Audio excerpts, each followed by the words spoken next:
1 p.m. Monday, September 16th. Call the Board of Selectmen meeting to order.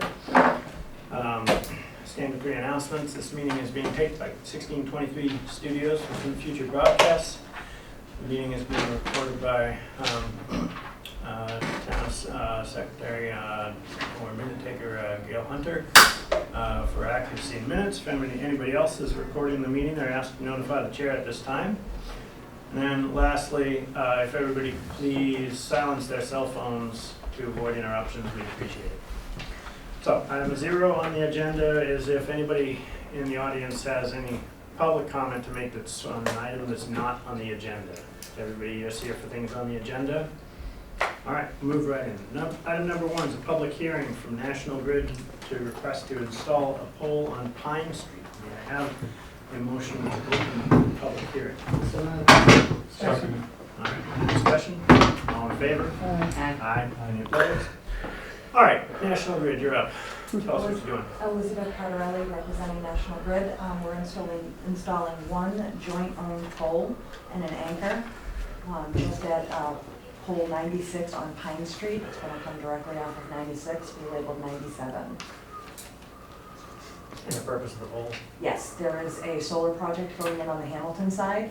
This is a pole extension. It's going to encompass an additional 4 more poles on the Hamilton side. So this is just the line extension, bringing it over for Chewbacca. Questions?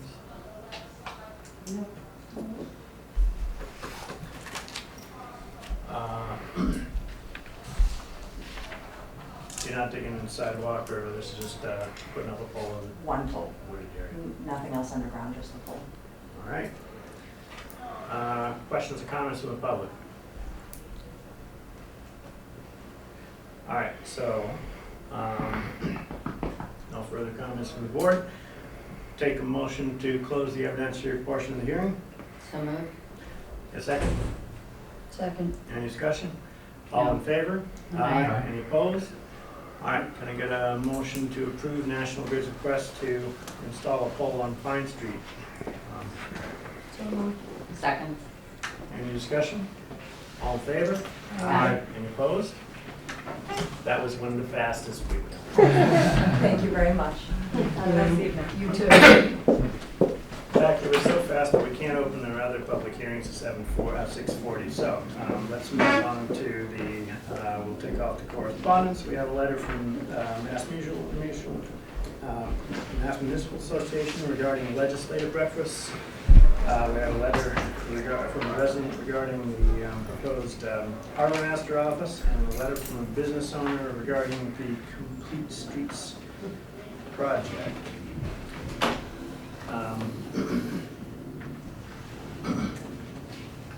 And I'm going to touch briefly, well, maybe we can get the consent agenda done before the our next public hearing, so we'll see what we can do.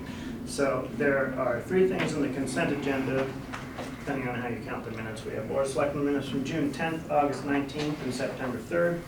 We have a reserve fund transfer request and longevity bench requests for the trailhead on Pleasant Street at 23 Woodholm Road. Before we get to the minutes, where I know there's some comments, do any of the board members have any comments or questions about the reserve fund transfer or the longevity bench? I had one question about the longevity bench, and the question just was they were moving a shrub, and I'm just curious why the shrub needs to be removed. So that's the one on Pleasant Street. Pleasant Street, Pleasant Street one? yeah, by the Yes. trailhead.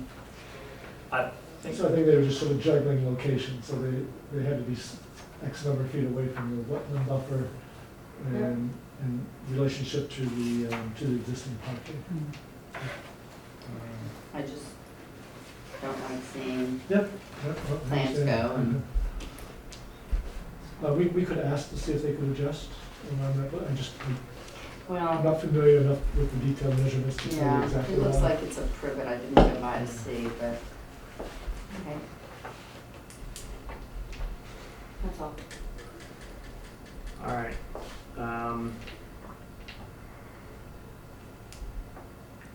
Yeah,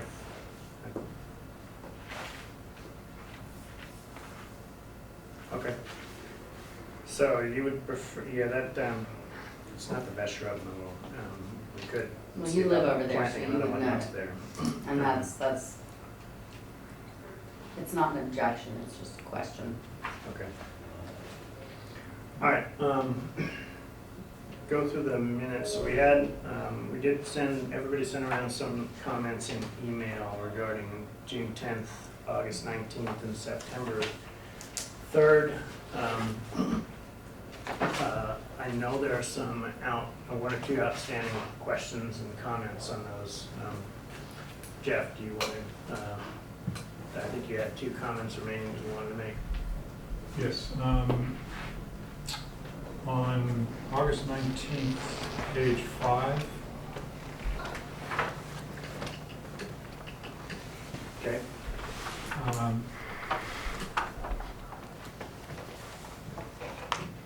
There was a sentence that was in this first paragraph under the discussion regarding the Woodward and Curran contract for the water department. And that Mr. Fetterspiel proposed buying the truck after 2 years is the town is in a position to assume full operation of the water department. I just didn't understand that in the context of that discussion, why that was there, and the syntax of the sentence doesn't make much sense to me. It may be that it's supposed to be if the town is in a position to assume. But even then, I don't understand why that's there. I don't remember that being part of the discussion. I think I might have had it in my notes, but it's not material to the minutes. It can be taken out. Okay. All right. On September 3rd, page 2, in the first paragraph,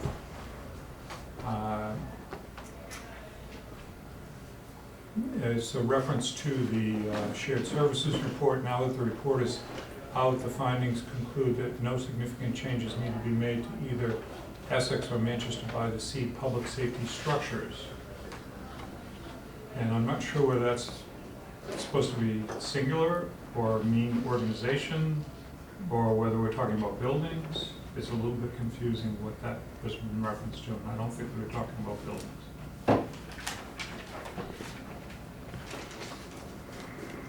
So you wanted the public safety structures to be changed something like public safety organization? Organization, yeah. That's And there's two references to structure, one in that sentence and one in the following sentence. So we change those to organization. And finally, on page 2, at the beginning,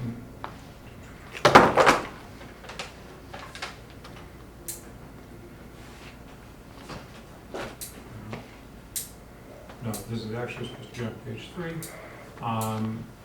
There's no reference in all of this to the discussion of Hamilton Lockport shared services agreement for the HR position.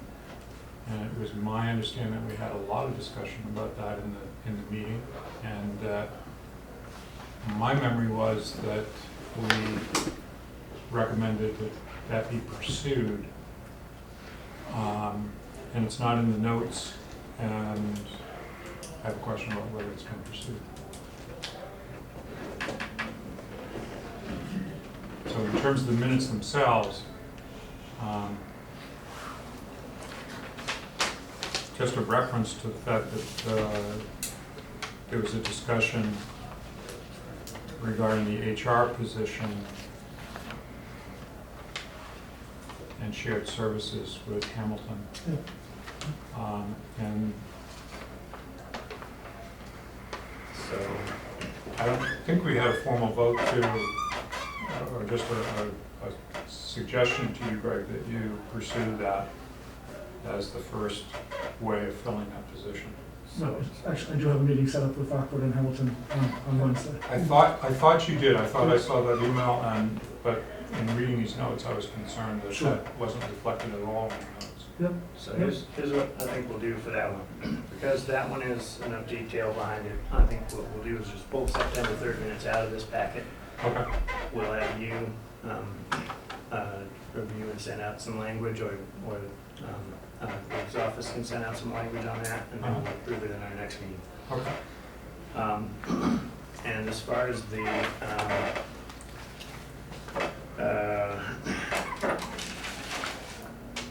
comment about the Whittier and Kern truck, is the proposal that we take that sentence out because it is not germane and not clear enough.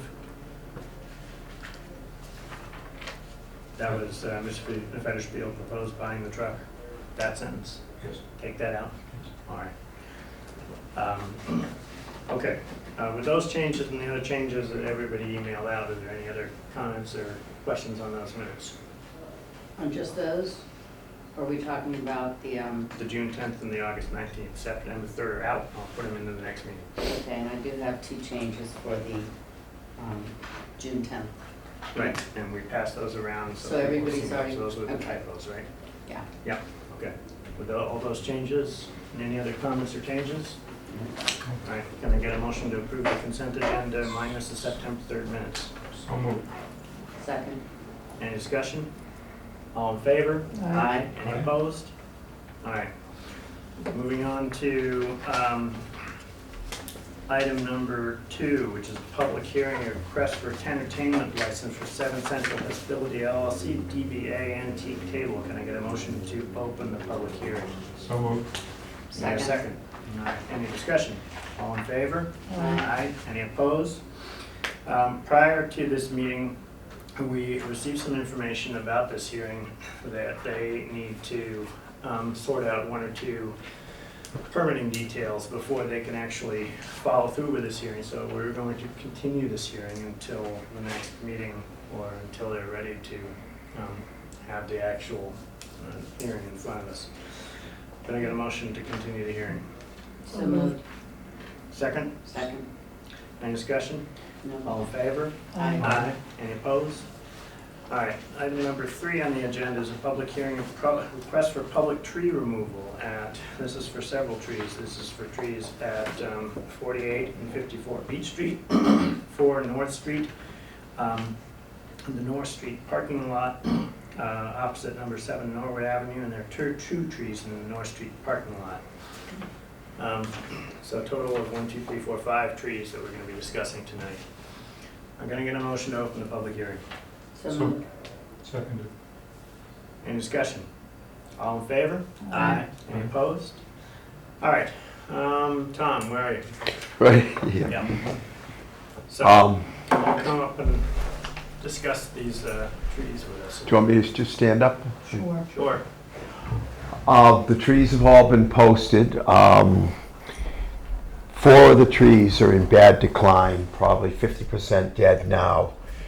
The tree on North Street may look good to you visibly when you see it, but it has a basal cavity, and I explored it with a probe, and it has heartwood rot and copper ants. It goes almost beyond the center of the tree, the supporting structure, actually, the tree. Tree looks well because it's feeding on the outside of the strengthening structure. So I'm in favor of them all coming down. I think they're well beyond their lifespan, 50% dead, and the other one is a hazard, really, but I put it on a hearing because several people in the neighborhood just expressed a little interest in why that tree was coming down. But Which one's a hazard? the one on North Street At 4 North. could be declared a hazard, possibly. That's the one with the bad cavity and the copper ants corrugating up through the heartwood structural support system of the tree. Okay. Before I turn to the board for comments, I asked the Sue Minnemeyer at the Friends of Trees to give me some information about plans to replace trees in town. This is I'm going to get a more in-depth report from her about the 2020 planting of trees from Friends of the Trees shortly. It's not ready yet. But she has seen the public hearing notification. I'm gonna get into a comment or two that she made on those trees. Friends of the Trees is planning on, as appropriate, replacing or planting new trees to fill in where these trees are gonna be removed if we decide to remove. So I will be following up with them to get a more complete list of where they're planning on planting in 2020 and bring that back to the board. During the conversation, she did express reservations about the tree at North Street. I explained the carpenter ants and she understands about that one. However, on the North Street parking lot, she expressed some concerns about one of them, the 15-inch tree. There's two trees there. One is obviously the majority of it is dead, but the other one, from the Friends of the Trees, she was expressing some concern that maybe it could be pruned and saved for a little bit longer. So, well, I'll have a follow-up question for you on that one. That's what I have from Friends of the Trees. Board members? I was going to ask about England being replanted, but have we moved forward on trying to implement maintaining and pruning trees? That's going to be a matter of the budget discussion that's coming up this year. Okay. All right. Okay. I have a couple of comments and questions.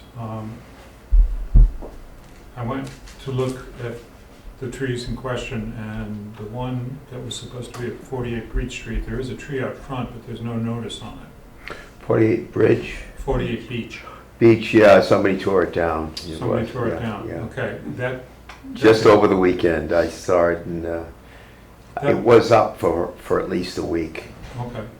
That particular tree that is listed in our notes as severe decline. Is there other disease involved in that tree other than the loss of some of the leaves and the need for some good pruning? Normally, those trees have been in decline for quite a while, sort of lingering in there, and I would suspect that they would have the common disease. Once a tree gets in decline like that, usually you get verticillium wilt in the tree. Uh-huh. You could detect it if you took a live sample off the top. Usually there's green staination in the sapwood right under the bark. I'm sure they will replace them. That would be an ideal spot to, the Friends of the Trees would probably be interested in replacing those two with a more salt tolerant tree. Our whole program in that area that they explained to me would be to try to utilize trees that aren't going to be injured or harmed by the salt due to the constant flooding in the area. I believe that even probably salt water might even been on that end of Beach Street. I know it was up on the creek end, the further end to the southeastern direction.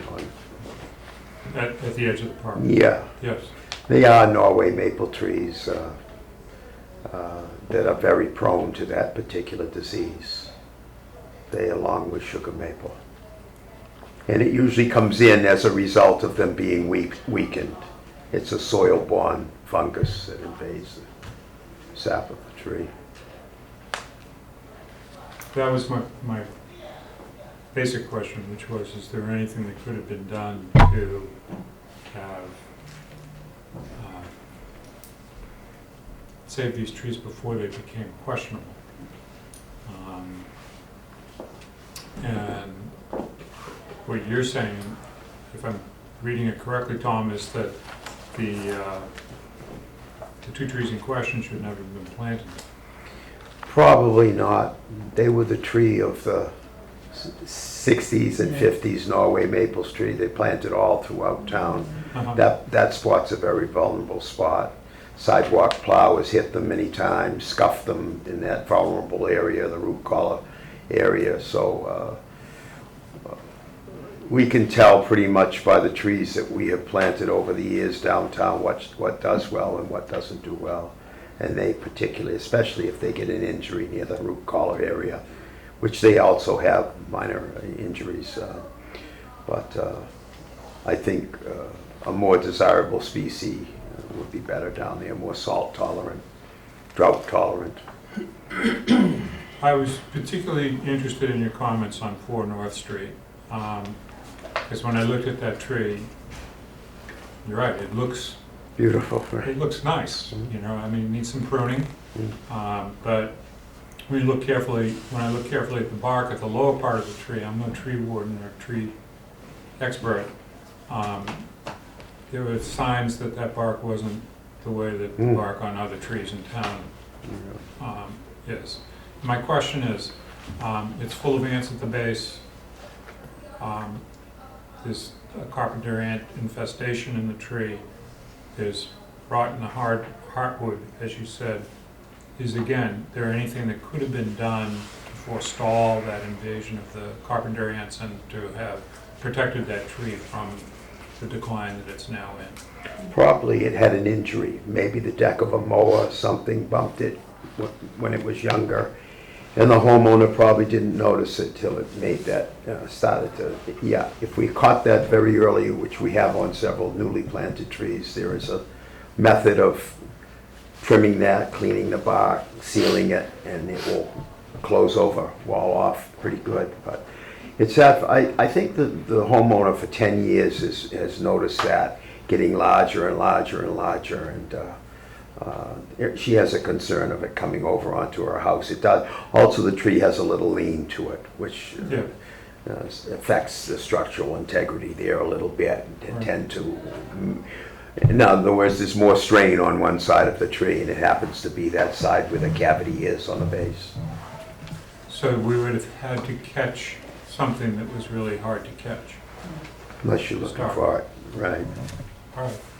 Thank you. That helps me to understand these problems better, because since I've been on the board, which is only now a total of 3 months, 3.5 months, we've had tree hearings, significant tree hearings, probably 16 trees that were talked about in the course of the summer.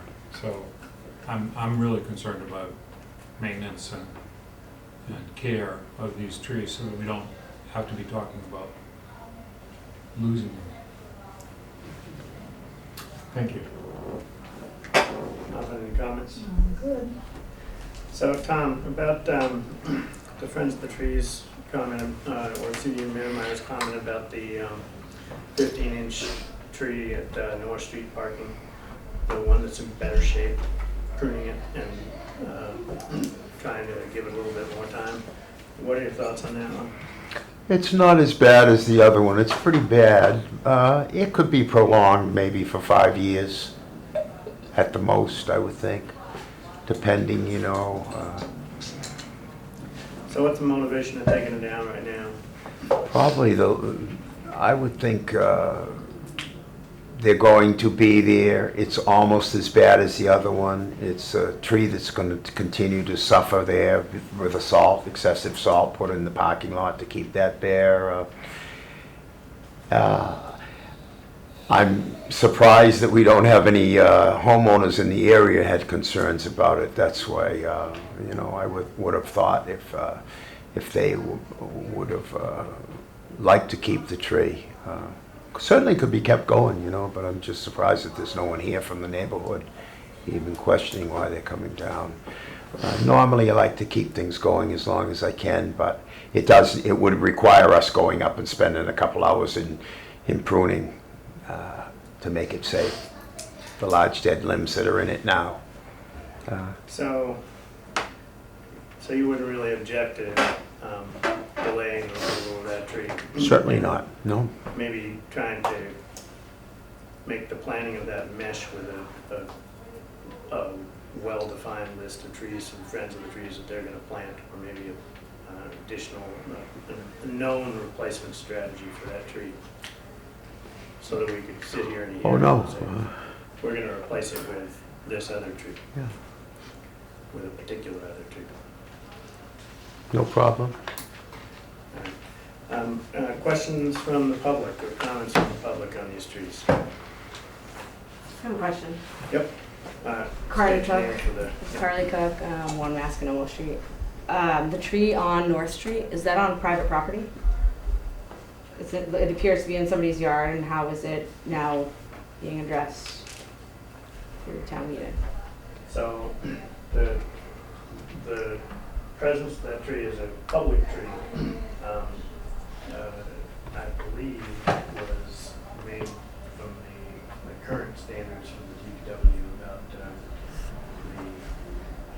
the right of way, the distance of the tree from the right of way. Sorry. The right of way rules right now for the DPW are 5 feet from the edge of the right of way. Is that right? For the trees. Right, so if there's a sidewalk, it'll be 5 feet beyond the sidewalk. Yeah. But there has to be a sidewalk. No. No. No. So if there's not a sidewalk, it's typically from the edge of pavement. Okay.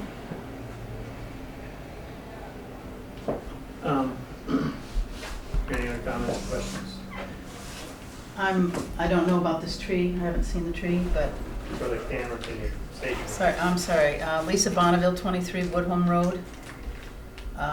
Seems to me that if it's gonna be, if it only has 5 years of life left, that planting a new tree now and letting it grow for 5 years might be a good alternative. You're talking about the one in North Street parking that I was talking The about? one that, yes, the one that you were gonna delay the Um, cutting of. So the reason I made that statement or comment or offered that suggestion was specifically I got a request from somebody on the Friends of the Trees saying they would like to see it pruned and maintained for a little bit longer. I see. Combined with the fact that I don't have the complete 2020 planting list and it's just not available to me yet because I haven't finished it. It seemed to me like there's, if they made that specific request for this tree, and specifically also told me that the other trees I thought were in decline and didn't argue with the position on those trees.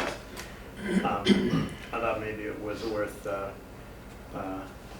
waiting a little bit.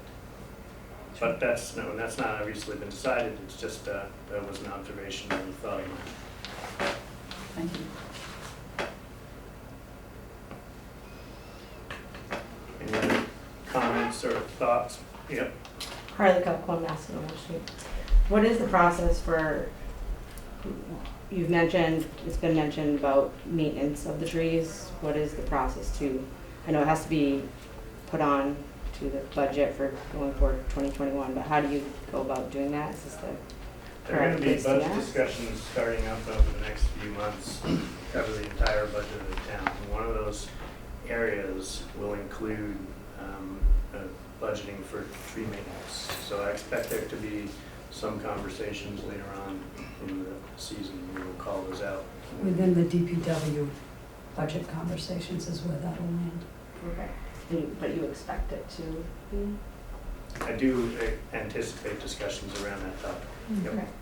Based on multiple comments board members have made over the past few months. Can I ask another question? Yep. About a tree, it's on Beach Street, halfway up, probably past the backstop, there's a very sick and decaying tree. It's a big, huge tree. Is there Yeah. any plans for that for sad? Big oak tree, is it? Yeah. Yeah, it's sort of sad, has It's another one of very- those scars. It's, Yeah, that You- seems to be, I've checked it several times, that they have tremendous strength, even what remains there. We haven't seen any evidence of carpenter ants, that doesn't mean they're not there, but that tree, we'd like to keep going as long as we can, especially the species. is there anything that could be done? in- Not to that cavity specifically Yeah. that's there, no, there isn't anything that could be done. Is that okay, on your comment? to Yeah, me? no, I have- it's just because- sad because it has such, there's a Yeah. lot of, It's one of the moss nicest and trees there, and I it's know, the starting to one you rot, and mean. it's- I watch it all the time, believe me, because I Yeah. walk up to the beach myself. One quick comment on North Street, why that tree is where it is. If that tree in particular may be further than the far, there was a time before I became tree warden, but I did plant a lot of trees for the town, for a company I worked for, that if the tree was in such a position where the public could enjoy it, we would go a little further, sometimes 6, 8 foot, and put them on private property. But there was a form that we gave the homeowner at that time that they reserved the right later in the time, if the tree became an encumbrance or detrimental to their property, they could take it down. That was an old policy, and there have been several, as you probably know, different tree surveys that have been done over the years, and they're in the process of formulating that exactly, what will be a town tree in certain areas and what won't. Right now, it is the 5 foot from either the edge of the way or the edge of the sidewalk, I do believe, as it was explained. But there are quite a few, and there was a precedent that if we had ever worked on the tree and the town had paid for work on these trees, we would come back, or that sort of made it a town tree. And that's why there are some that may be a little further, but they were more or less in the old section of town, in the village section, where it was more helpful to the tree and it could be more enjoyed by the neighborhood if it was set back. And they always do better if they're set back like that because of the grass underneath, as opposed to sidewalks, curbings, utilities coming in, etc. If that helps on that It does, thank you. matter also. Well, thanks for the history on that. I haven't known that. All right. Can I get a motion to close the evidentiary portion of the public hearing? So moved. Get a second? Any discussion? All in favor? Aye. Any opposed? All right, so we have 5 trees to be decided on. The ones at 48 and 54 Beach, 4 North Street, and the 2 in North Street parking lot. So I'm only going to make a comment on the one in the North Street parking lot, and I would request that we take the 15-inch tree that is in better shape in the North Street parking lot. I believe it's the one to the north side Closer to the driveway. parking lot. What's that? Closer to the driveway? Yeah. There's 2 driveways. I think it's the north side, it's the 15-inch one. Be taken out of consideration for removal for now, and be reconsidered after we have a plan from the Friends of Trees for the 2020 replacement. That's my comment there. Other comments or recommendations from board members? I agree.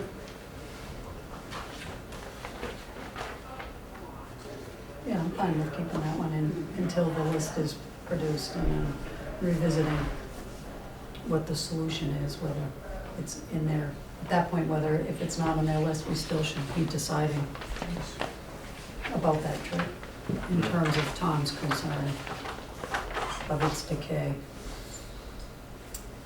My only comment is that any replacement trees that go into the Beach Street positions were definitely salt tolerant to the degree that they can be. Okay. All right, well then, I'm going to move us along here. I think, so I'm going to make a motion that we approve the request for removal of the trees at 48 and 54 Beach Street, tree at 4 North Street, and the tree that is not the 15-inch tree in the North Street parking lot that is in a greater state of decline. That we approve the removal of those trees, and that we will revisit the other tree on the North Street parking lot when we get a completed list from Friends of Trees next year. So moved. Second? Any discussion? All in favor? Aye. Any opposed? All right, so I will be coming back with the 2020 list as soon as I can possibly get it generated from the Friends of Trees and get that to board members. Thanks, Tom. Thank you, Tom. Bye, Tom. Thank you. Good evening. If I can just interject, Lisa, I don't know if you're here for other items, but they had some extra time and they did approve the 2 benches. Oh, they did already, Yes. I see. So they had some extra time and they moved that item forward. Okay. So you're welcome to stay, but you're also free to go. Thank you very much.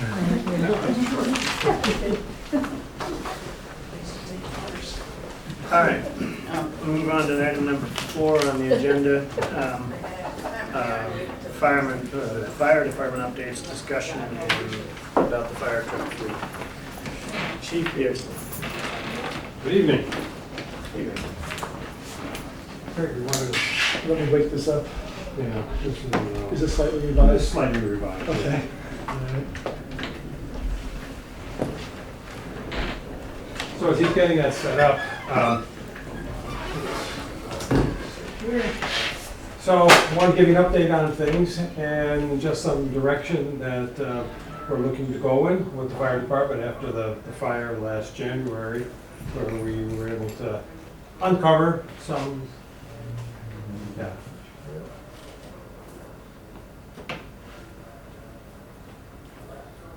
We uncovered a few things and just want to kind of first start with some background on things.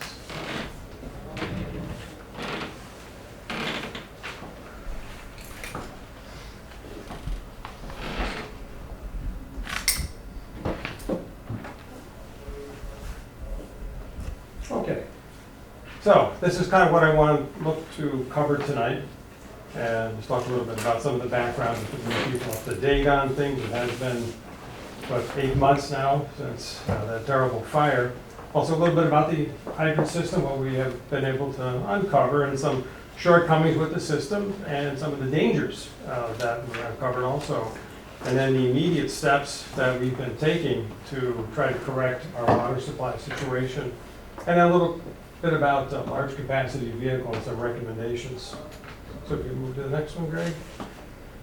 So a little bit of background on our hydrant system here in town. Much of the system is 75 years old or greater.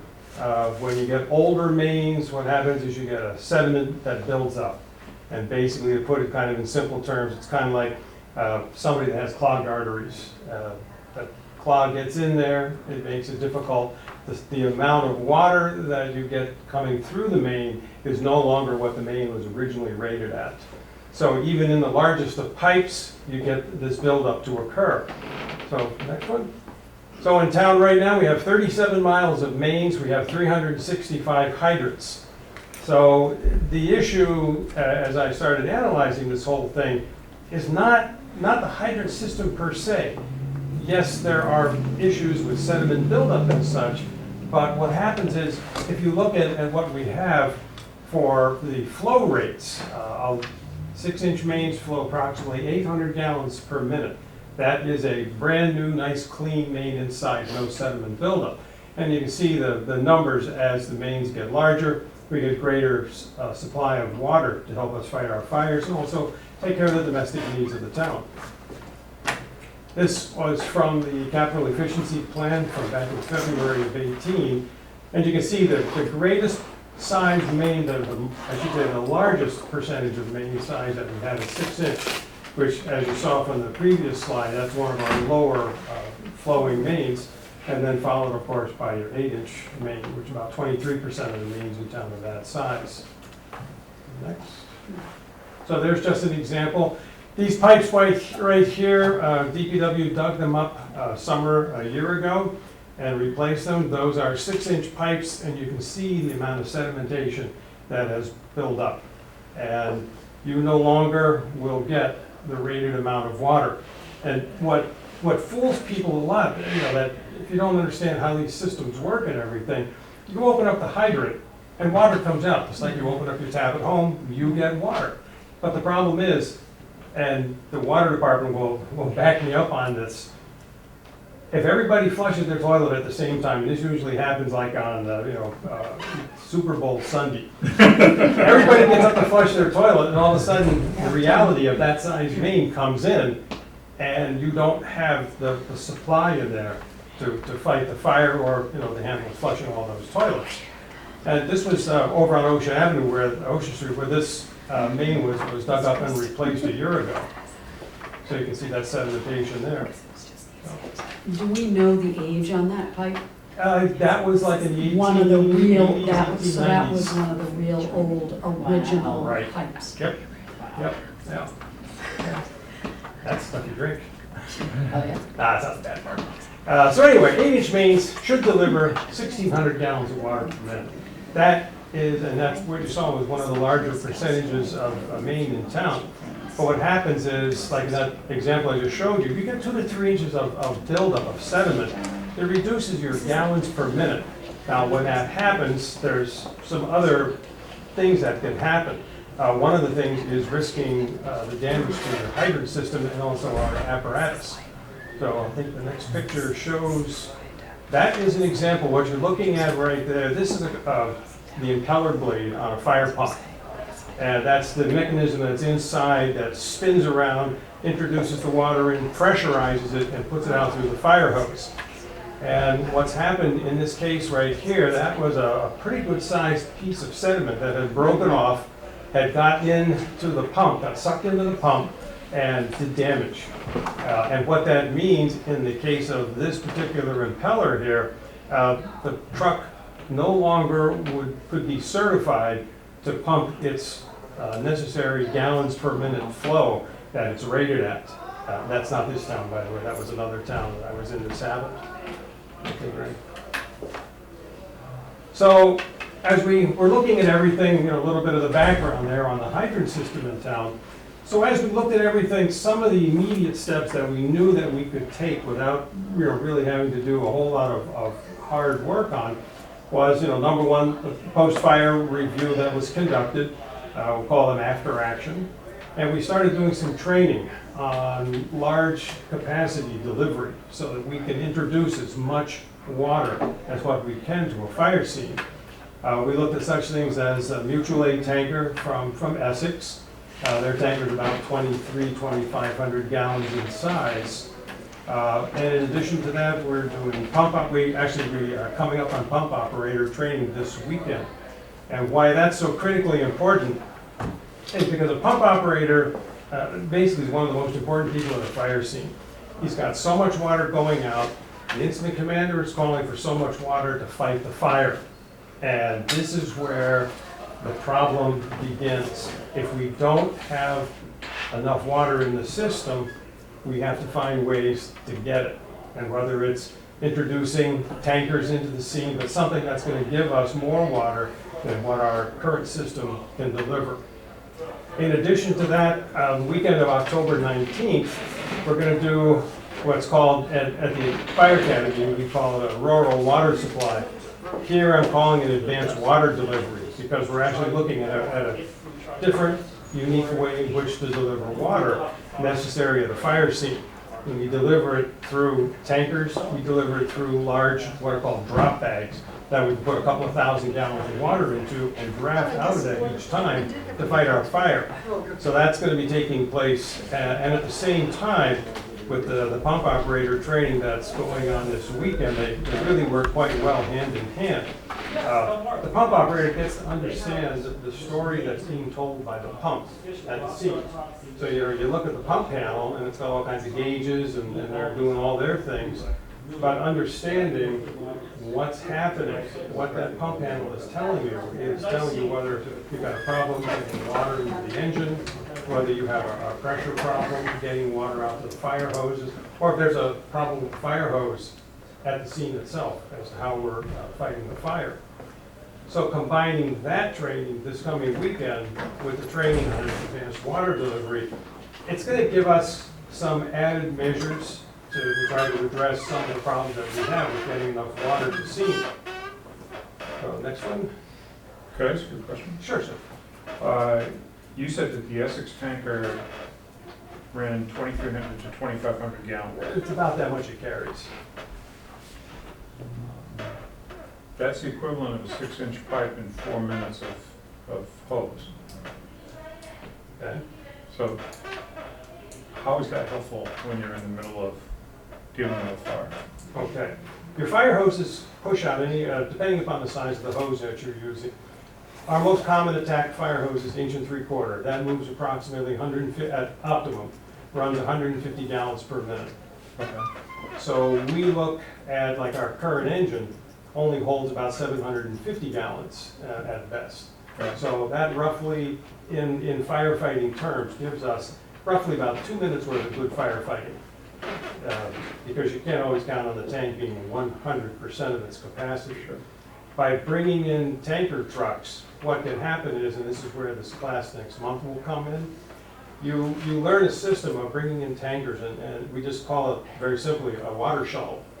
So we go to a hydrant, refill the tank, bring it to the fire scene, offload it into what's called a drop bag, then we work from there. So it was kind of, like I said, it was kind of interesting doing the study on this whole thing and looking at it, because we were focusing on the problem, with having pipes that are old and with crustacean in them and such. But then what started to really surface was the long driveways. We've got a tremendous number of houses in town that have long driveways. The week before the fire on University Lane, we had a fire on Summer Street, a chimney fire, could have been a lot worse. But when I came in the next day, one of the firefighters asked me to take a ride with him up to the fire scene. And we started measuring the distance to the house, and it was a half a mile. We don't carry that kind of hose. And not many, we'd have to call like several fire departments to make that length of hose. That length of the stretch creates another problem logistically for us, because we're taking the water out of the hydrants. The hydrant pressure in town, it's somewhere between as low as 40 psi, pound per square inch, up to as much as 70 psi, which 70 psi is a great pressure to have in the main. But what happens when you're moving water over a long distance, the friction loss takes over. The friction loss reduces that pressure, so that for every 100 feet of our 4-inch fire hose that we have, we lose about 15 to 20 pounds of pressure. So over a long distance, it goes down and down and down. The way we supplement that is we do what's called relay pumping, where you put pumps in line. It's very time consuming. And when a fire is doubling in size every 30 seconds, if you're going to be watering a hole in the ground, then that's what you're winding up doing. And especially when it's a driveway, it's not like a standard street that we can get 2 pieces of apparatus in there to do this kind of work. Some of the other challenges, besides the difficult and challenging access, we have a lot of locations in town that have what we refer to as yard hydrants. These are private hydrants that people have put in over the years. And at this particular house on Summer Street that we were at, the caretaker, I was chatting with him and I asked him, what kind of maintenance does he do annually on these hydrants? And he said, nothing. And I asked him such things as, do you know if this hydrant, how big is the main underground? He didn't have that number, and Chuck Dam doesn't have a lot of those numbers as well, because these were private systems. So these sites become very, very unstable for us, because we don't know how they've been maintained, if they've got enough water in them. It looks like a real fire hydrant sitting on the yard, and it's very deceiving, because it may only be a 3-inch line that's underground, and it's been there for a long, long time. We may not be getting even as much as 200 gallons a minute worth of water out there. Well, Do we know how many of those exist? Chuck does have He does. a number of those. I don't have it, but I know Chuck has said Okay. he's got that number. Okay. So, kind of giving you an example on the driveway part of it. So you take a driveway that's 800 feet long, not an unusual long driveway in town, and the distance to the nearest hydrant is 200 feet. So our engine 1 carries the maximum amount of hose you can get on it, which is only 1,200 feet. Now, you would think, well, okay, 800, 200, you should have enough left over. But because of the way this hose sets up, you probably will barely have enough to be able to supply from the hydrant to the fire.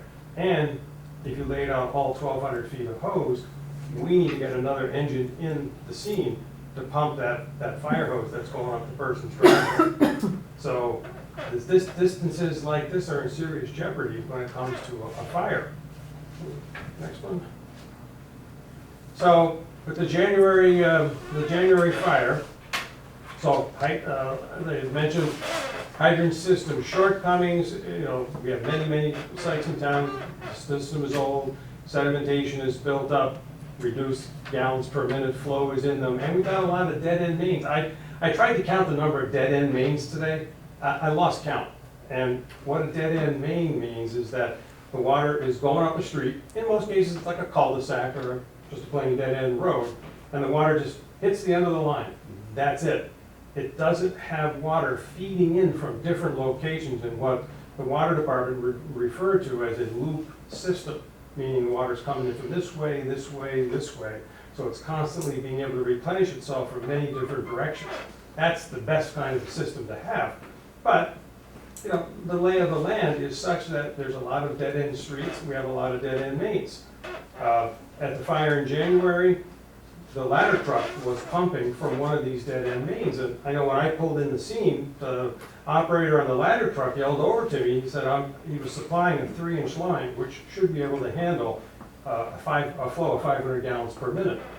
Well, the problem you run into, if you got a dead-end main, and it's already got sedimentation in it, and now you've got that fire hose going up to the fire scene, and they got hoses hooked up to it fighting the fire, there's not enough water. And he kept doing we refer to it as cavitating the pump, where you have more that is needed to go out than what you have coming in. And what happens is our supply hoses actually collapse.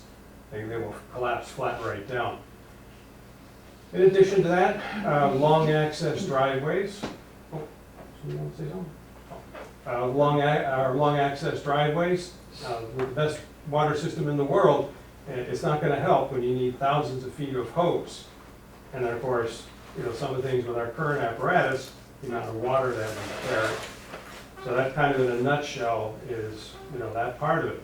And then lastly, when you look at our water supply that we carry on our apparatus, our engine 1 carries, as I mentioned, 750 gallons, and ladder 1 carries 300 gallons of water on it. So what kind of fire, with engine 1 and engine 2, what fires are those good for fighting? Well, the engine 1 is a structural fire apparatus. Our squad truck is rated for structural firefighting. They both are capable of moving 1,500 gallons of water a minute. The pump and the ladder, because it's what they call a quint, that's a 2,000 gallon per minute pump. The pump is enough to do what we need to do. But when you have 750 gallons of water on board, that's roughly 30 seconds worth of water if you were pumping at maximum. So. And do you typically pump at maximum during a structural fire? Good question.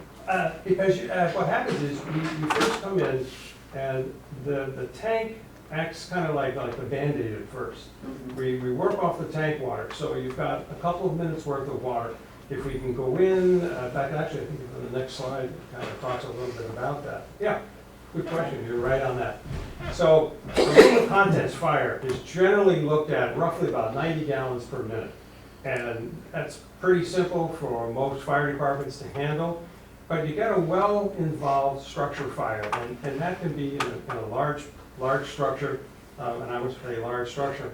We're talking about like a 2,000 square foot house, something of that size. You need roughly 9,000 gallons of water to fight a well-involved structure fire in a house that size. Yeah. So, you know, no matter how we cut it, right now under our current situation, we don't have it, and I'll be honest, not many fire departments do have that. And that's where they back up what they don't have with what I'm looking at this time, and I think that's the next one. Okay. Well, I'll just finish up right here and I can get into that, the last part of it. So some of the other things that we've done right now is kind of restructuring how we respond to calls so we can get the right amount of equipment under our current configuration. So one of the things is Essex for their tanker. Up until this time, when we would call for a working fire, the working fire would bring us the ladder truck from Essex. And what I talked to the Essex chief, and what we've done is we're gonna ask them instead to send their tanker right to the scene.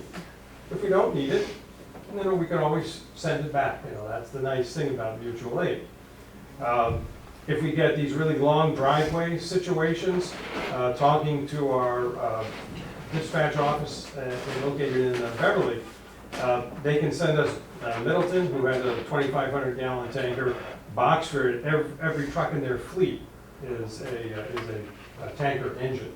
So you get a large tank, you get a large capacity pump on it. And of course, the immediate upgrade on the alarm. So you would go right from a working fire into like a second alarm. And I mentioned the training, so that's what we're doing right now. Are you ready? If you want to do the next one. So what I've been looking at, I originally was thinking, if the town had a tanker, such as what Essex has, that would do it for us. We get something with a couple of thousand gallons of water. That's going to give us a real good kick at a fire, at a working fire. The problem is our staffing. We only have 3 people on duty. They're all going to be on the first engine, so we don't have a means by which to move a tanker along with the engine at the same time. It would bottle up things too much. So looking at that, been talking to several fire equipment companies, and they can build us a tanker engine, such as like what Middleton has and Boxford has. Depending upon the company, I've gotten 1,700, 1,800, 1,900 gallons of water. That amount of water at a water scene is going to give us several minutes of water, roughly, in some cases, close to 10 minutes worth of water. 10 minutes worth of water is going to put us in a position where mutual aid from Beverly and Gloucester would be arriving on scene. So whether we need a hose, whether we need just firefighters, we would have the ability to mount a good attack initially. We might even be in a defense, what we call defensive mode when we first start fighting the fire. But it would allow us to have the extra water that we need. Would that fit in the current station? Yes, it's only 6 inches longer than our current engine. I've measured this thing several times just to make sure. So do you end up selling one of the pieces of equipment? I would be in favor of engine 1, selling engine 1, using it as a trade-in, and meeting that particular need. Now we've got the space in the station. We use engine 1, a new engine 1 to update, get us the size water that we need, and we get roughly about 3 times the amount of water that we have now. I think is that it? Or is there one more? Yeah, and this just kind of reinforces what I just mentioned a moment ago about 1 inch and 3/4 line uses approximately 150 gallons per minute. Right now, that's roughly 4 minutes of water, but with our large diameter hose of 1,200 feet on there, if we can get the amount of water through that hose that we need, we're in good shape. But we just, again, it's not the hydrant system so much as it is the houses that we have in town are just a long distance from hydrants. And it's not, I'm not talking about 3 or 4 houses. There's a lot of places in town where this is the case. It says the cost is approximately $650,000. Yes.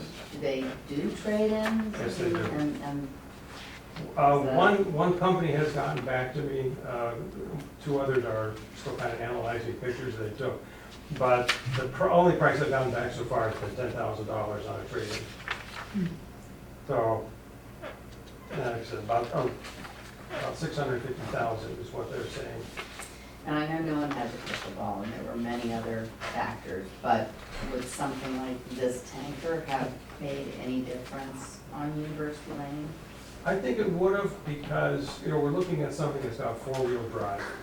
As we all remember that day, it was snowy, it was like the perfect storm of a kind of a day. Also, with narrow streets, like a university lane, or people's driveway, if they haven't, plowed their driveway out yet, we're gonna have a difficult time currently, and we do. The new ambulance that we're going to get will have four-wheel drive in it, because so much of the time in these snowy weather, that's when we seem to get the fire call or, the medical aid. So now we'll be able to get better access coming into people's homes. Thank you. I think that was the last one, right? Yep. So, any other questions? Okay, so we're not being called on to make a decision here tonight, because this is certainly gonna have to go through the budget cycle before we can really make a decision on it. This suggested purchase is outside of our replacement schedule for fire vehicles right now, so there's gonna be clearly some discussion with the finance committee about it. There's an opportunity for board members to ask fire chief questions about the approach and recommendations, see if there's anything he needs to go back and dig into further before we get into the deeper conversations in budget season and FinCom. So what about, how does this position us if we're to replace existing engine one with a new engine one? Then it's gonna be time to replace the ladder truck. Right, Do- that does. The only way to say it is to ask, what's the viability of a ladder truck? Or what's And the need? The need, The need is there for the ladder truck. okay, The ladder truck performs a lot of tasks, not just firefighting, right, with rescue equipment that it carries on and such. It would probably affect the insurance rating for the town. without a ladder truck, Not having a ladder truck, Okay. yeah. okay.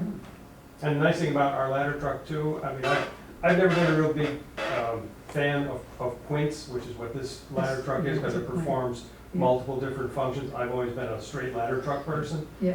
But given how things are, how our town operates, it's really the optimum. It gives you what you need, it gives you that coverage, gives us that extra pump. Does it get us accessibility places that we need to get? Can we get that ladder truck most everywhere? Well, I would say a big portion of the town you can get into. Yep. Obviously, overhanging branches are always gonna be an issue for us, with the Yeah. height of the truck. Yeah, But at the, as an example, at that chimney fire that we had the week before, they were able to get the ladder truck up to, as it sounds like multiple chimneys on it. yeah, We were able to get the ladder truck up there well into place if we had to do any other kind of work with it. And it was able to shoot the chimney that was in question. We could not get to it with Any ground other way. ladders. And okay.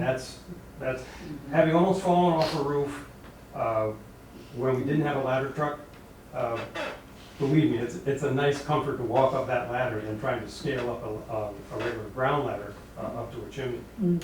Where are we on the life of the current ladder truck? I think we've got, roughly 9 years, I think. It was 9 years, it's a 2001. So I'm assuming you were looking at like a 2031 replacement for it, or roughly about that much. Okay. And how long is the life, or would the life expectancy of the new engine one be? I would hope it could be a 30-year vehicle. And do these, since it is bigger, and we do have a lot of windy, narrow roads, does that present a problem with that one being a little bit bigger?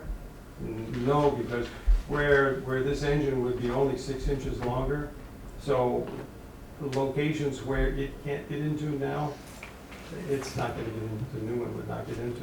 Which is, one of the things where that squad truck does come in handy, with its size. It's got a large enough pump on it, just doesn't carry enough hose or water to be effective.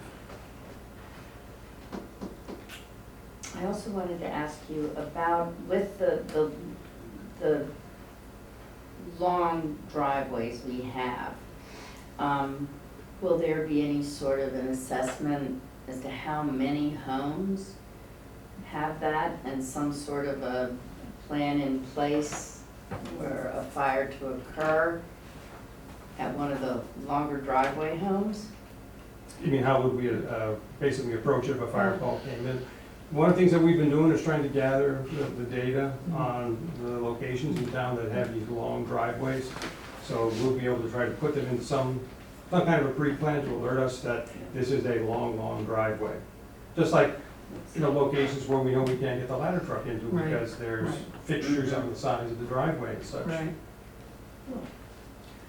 Since you changed protocols after the fire on University, so that the Essex tanker was called out as soon as you had, on dispatch, you were working fire. That's before any of our engines arrived to the fire, right? It would be if, the way we look at it right now is, and the way I position it with the officers is, if dispatcher right now were to tone us out and say that we have report of a kitchen fire, Right.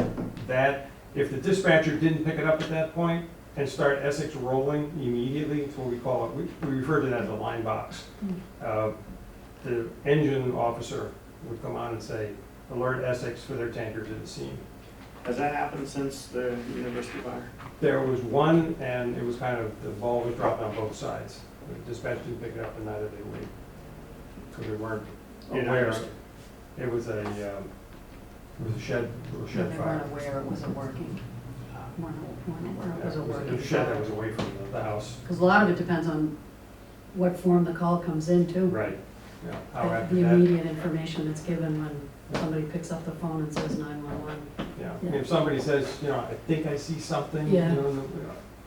we're not gonna start all kinds of resources coming in if we don't have anything solid.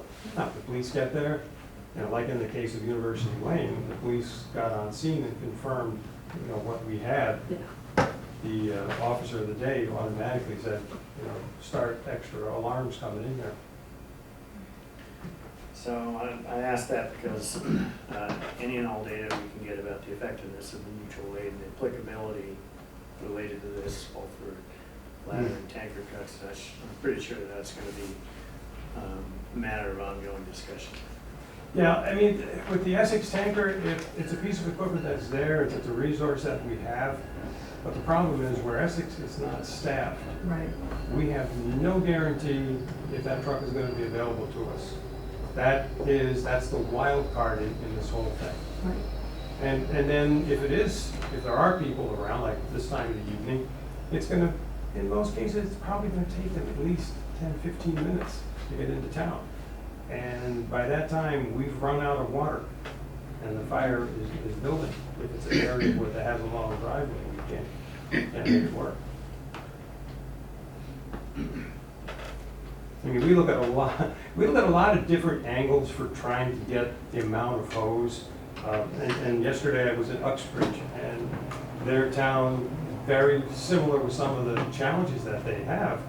And we were working with them all weekend, showing them different opportunities that they can for, whether it's laying hose, positioning of apparatus, using whatever resources available to try to get enough water at the scene.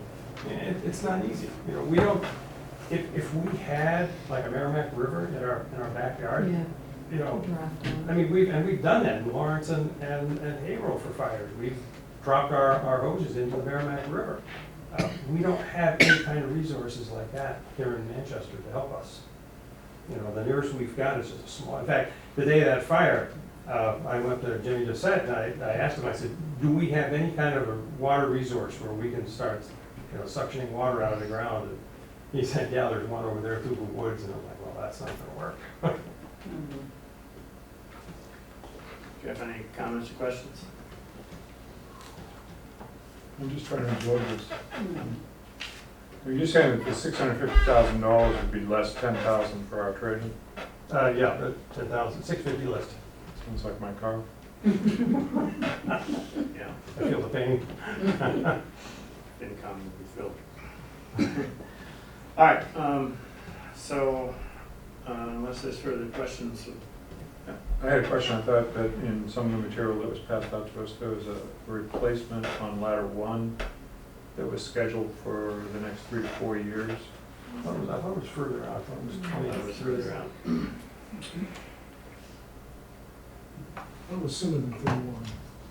We can, Sooner we'll than double check. 31. Yeah, Greg's not, I thought it was like a 10-year Greg's cycle note's on just these. saying a few more years, it's not a definitive in the notes. Okay.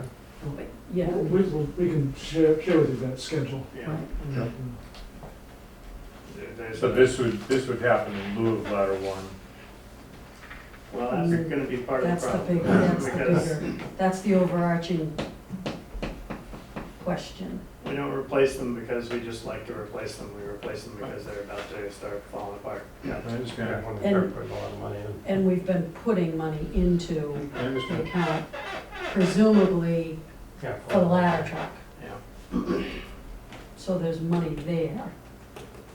But in the capital planning to replace the ladder truck, this is now a new I know when concept. when I worked in Georgetown, we bought our ladder truck on lease, a 10-year lease. Mm. And it worked pretty good at that time. Ladder truck was, I think it was $776,000. Mm. So we paid about $78,000 a year over 10 years. That was an option that they took advantage of. That's nice. Interesting Good concept. idea. Yeah, Yeah. it really was, and at first I was kind of skeptical, but as I started crunching the numbers, it's like, it's the way to make it work. Yes. So they were kind of like here, they're ready to build a new school and everything, and that takes a lot. Mm. A lot easier. That's an option. to digest. All right, so we will be coming back to this topic as the budget season rolls on. If anybody has any questions, want to stop by or give me a call, I'm, at your disposal. Thank you. Thank you very much for the Thanks, presentation. Chief. Thank you for hearing me out. Yep. Appreciate it. Yeah.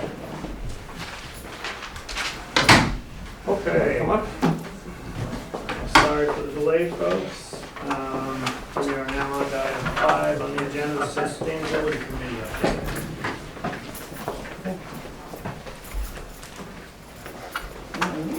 Good evening, everybody.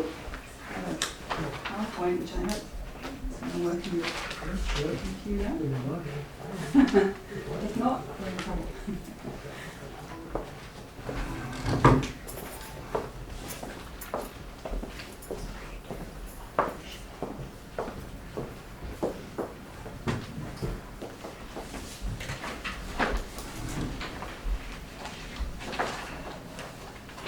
So, yeah.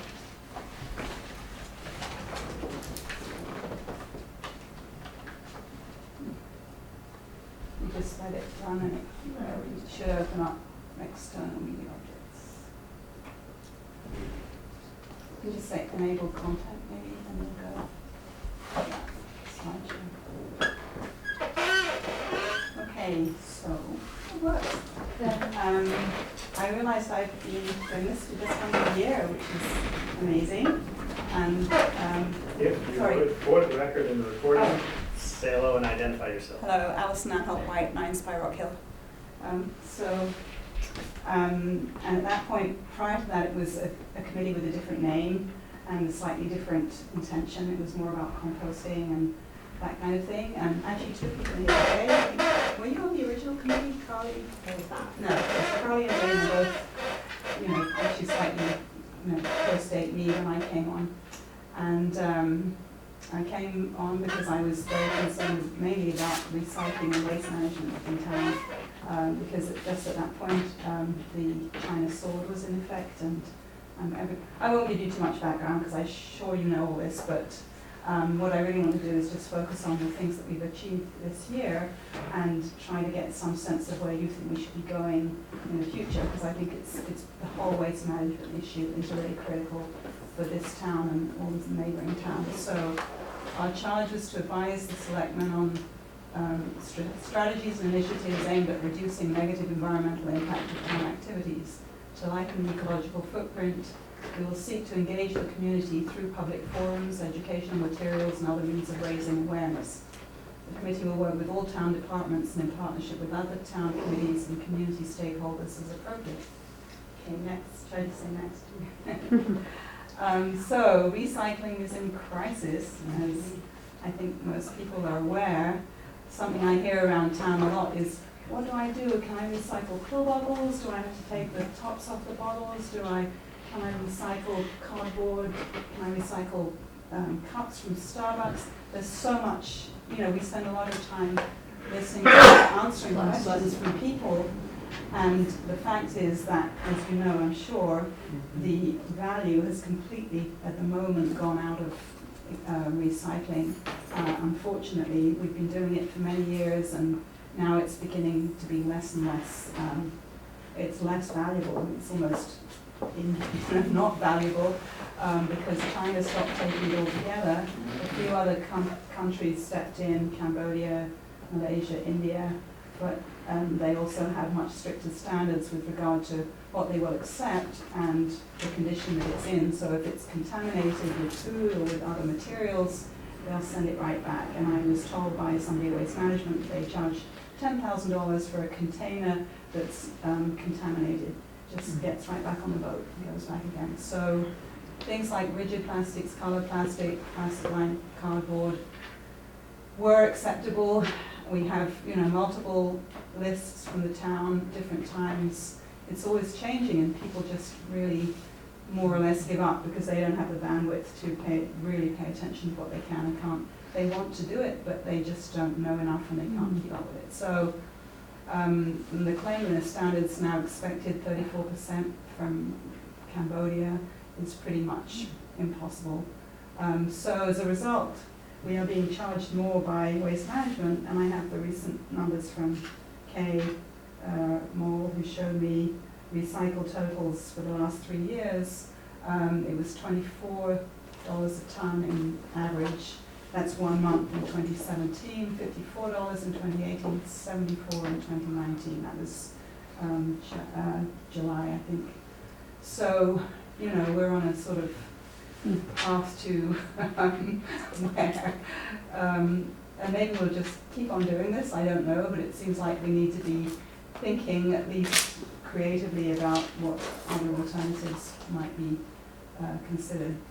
Composting, we've been working very hard with Andrew and the Black Earth people to literally take the load off of household waste. I think with the efforts that we've made so far, 25 more households have participated in composting. It's still pretty discouraging that only about a third of the town, does it, because it's been made as easy as possible. It's practically free. I mean, some towns have to pay to join a composting program, and it's a little unclear. But I think we're not done. It's something we're going to keep educating and pushing to people to do it. And as we said previously, the savings, what would have cost us we saved $10,000 a year if that material, if the food scraps had gone into the trash, because food is very heavy. Not to say also the environmental benefits of not putting compostables in the landfill. So communication is key, as we all say. I know Erin and I talked about this a while ago. It's still quite hard. It's hard for people to know what to do. It's hard for them, unfortunately, to find it on the town website, or they do get handouts in the mail. They read them. We have produced on the next slide. You'll see. I'll go to the next slide. This is about curbside recycling, which is quite problematic. That's a picture on the right that I took in my neighborhood, Washington Street, where things that definitely should not be recycled are enclosed in big white plastic bags, and that's a no-no because it smells up the machines and plastic bags can't be recycled. It's full of plastic-lined paper, which is confusing to some people, like a gable top carton is not recyclable, at least not curbside. And then I happened to take a peek into the dumpster at Singing Beach, which is labeled recycle, and I saw that it's completely filled with trash to the brim. I mean, pizza boxes, soda cans, you name it. I mean, it's just horrible. So these are things that are, stopgaps or, paying lip service to recycling, but I don't know what happens when that gets to Waste Management. Do they attempt to recycle it? Does it go through the MRF? They just trash it. Okay. So we're not even really recycling at that level. And I think the other thing is that businesses probably don't do it at all. They're not made to. Anyway, so what I really would like to do is, out of this meeting, to get some kind of agreement as to how we can brainstorm and look at possible options for the future, because, you know, we should really consider whether we want to be continuing to pay waste management for these services that really aren't benefiting us very much and are costing us a lot of money. So, next slide. So in order to engage the community, because we've heard so much about people saying, I don't know what I can recycle, we had some wonderful middle school students do a skit, and some of them didn't actually know what they were supposed to recycle, but they were very good humored, and I think that, you know, kids really care because it's their future, it's their life. And the high school green team under Mr. Gray is an awesome group of kids who have all kinds of projects that they're working on with environmental themes. So we just showed a lot of this to the group, and we had a waste-free potluck dinner, and that's something that, you know, I wish people would do more of, because, you know, they, without thinking about it, they'll order 500 plastic cups. They'll go to Kmart and buy all this stuff that gets trashed after one use, and it's so unnecessary, and that's the sort of thing we're trying to work on, right? So then in May we had a talk from Beth Porter of Green America, who talked about, she'd written a book called Reduce, Recycle, Reimagine, because her whole thing is, you know, why is this happening and where are we going with it, and that was very well received.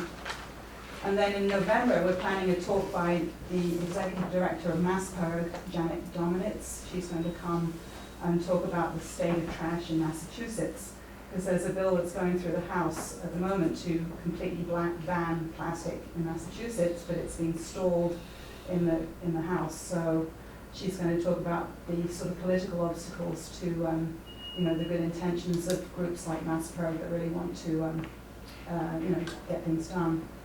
I'm going to show a movie called Bag It, which is an educational film about a guy who tries to live without plastic and has a lot of trouble doing that. And just analyzing why plastic has become such a quintessential part of our lives and how we have to now find a way of extracting ourselves from it. So that's on, we're going to have the talk on Friday the 1st, and then Is that during the day? it's in the evening, 7 o'clock in the evening in the community center, and I'll be sending you more information. And then on the Saturday, we're going to have a sustainability fair with all kinds of local vendors, people like, well, Black Earth, obviously. With some of these people. There's a solar company, Boston Solar, is going to come and do a presentation. We're not doing so much selling, because I don't think we can really, but we're more imparting information. So each vendor will have a table and show what they do and why and all of that. So I'm pretty excited about that, because there's a lot of local people, a lot of local groups who are really committed to reducing waste. And can you think of any other? Backyard growers. Backyard growers, right. Bike ped committee would be there too. Mhm. What I think we're looking at some of the secondhand clothing. Yes, quite a few people like Stock Drop Exchange. and shop consignment places, fix it appliance fairs. places that you can, Big Mike's rather than going out and buying new, to, you know, reuse what you can, Right. upcycling things. Mhm. Big Mike's Bikes, he has a van and he repairs people's bikes on the spot. So that'll be fun, and I think it'll just raise some buzz around the whole idea of we don't have to buy new things, we can reuse old things as we always used to when we didn't have access to always cheap stuff from China. So next slide, please. So this is some of the things, this is a work in progress, and I know there's a lot more that we can do, but one of the first things, we had recommendation from the DEP in Massachusetts that said it's a very good idea to have a single issue statement that people can really grasp quickly, drive by. So that was on the Richdale fence for a few weeks. I hope somebody saw it until it fell down. So because people were putting their recyclables in a plastic bag, and we don't want to do that. We designed a handout for compost bins to encourage people to get their neighbors to compost. We've got a Facebook page. We've written a bunch of articles and letters in the Cricket. We went on a very interesting tour of the MRF, the waste management MRF, and also the Wheelabrator incinerator, which is I was very happy to find out, and I'm sure, do you all know this, that none of our trash goes to landfill, it goes to an incinerator, which is actually, you know, from what the guy was saying, is very ethical. It doesn't produce much pollution. I mean, it can't because it's right in the middle of a residential part of North Andover.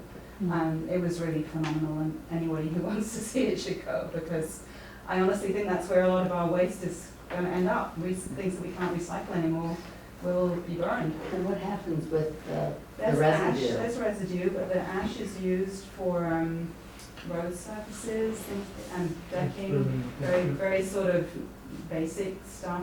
But they have a filtration system so that there's hardly any pollution going into the actual air. And Erica Cricket was telling me that this company has kind of a bad rap because they had the plant in Saugus that really was doing a lot of bad pollution and dumping ash into the marshes. So they've got a bit of a public relations image problem, but in fact I think they really cleaned up their act, and we don't have a lot of choice. I mean, I think we're supposed to renew the contract with them pretty soon, because they're full up, they can't take anyone else, so we better be sure that we have that contract. Otherwise, stuff gets trucked, you know, to different parts of the country. That's good to know. Yeah, it's really important, and it's a fascinating place to visit.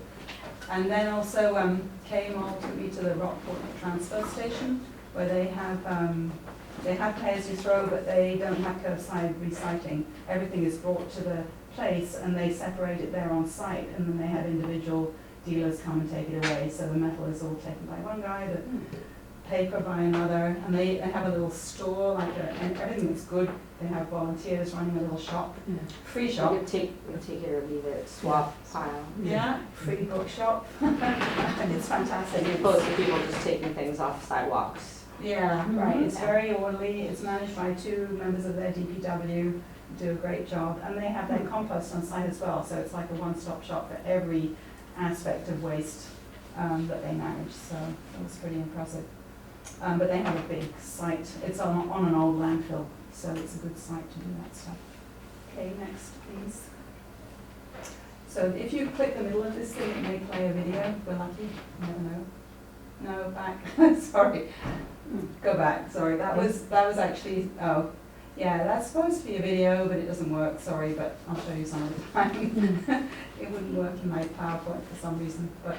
Anyway, that is just showing the waste management MRF and how they handle all the stuff that comes in a huge. Have you ever seen any of these places? I have JJ, my husband, right where I'm kind of. So all the trucks come whizzing in and they dump everything, and it goes onto a conveyor belt, and the pre-sort guys pull out the worst of the tanglers, like the great long sheets of plastic that come in, and the Christmas tree lights and the hoses. And take those out, and those go in the trash, and then everything else is sorted either by magnetizing, blowing, lasering, one way or another. It gets sorted into different things, and then it's baled into the different materials. So, sorry the video doesn't work, but I could probably show it at the end, because I think it's a separate file. Okay, next, please. So this is pretty gruesome, I'm sorry, but it is a fact that 8,300 million metric tons of plastics have been produced in the world. As of 2015, approximately 6,300 million metric tons has been generated of waste, plastic waste, around 9% of which has been recycled. This is in the world. 12% was incinerated, and 79% was accumulated in landfills or the natural environment, the ocean. If current production and waste management trends continue, roughly 12 billion metric tons of plastic waste will be in landfills or in the natural environment by 2050.